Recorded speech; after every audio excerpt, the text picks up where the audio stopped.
Gəldi İmam Sadiq əleyhissalamın sahabəsinin yanına bir nəfər gördü onu.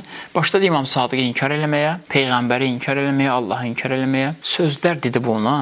Bunda belə desəydi da, yəni nə diri, nə dünyadan köçən qoymadı. Sən kafirsən, Peyğəmbərə qarşı çıxırsan, alçatdı, onu yola saldı. Bir gün həmin adamın İmam Sadiq ilə görüşü baş tutdu.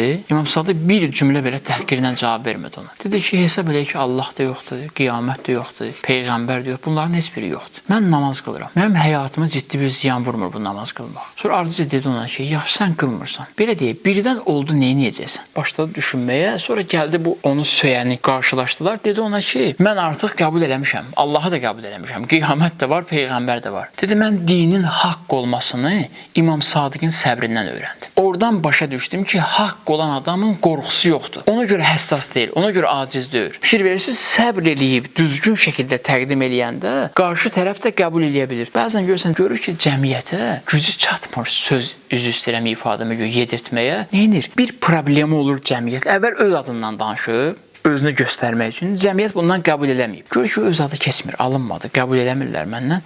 Neyinib? Onu alçalmaq üçün cəmiyyət də hörmət edir axı Peyğəmbərə, müqəddəslərə. Deyir ki, dedim ona ki, Peyğəmbər belə deyib. Sonra bunu gülə-gülə danışır. Dedi, qoydum onu Peyğəmbərlə üz-üzə. Dedim, indi ged o Peyğəmbər olsan, görüm hünərin çatır, cavab verməyəm.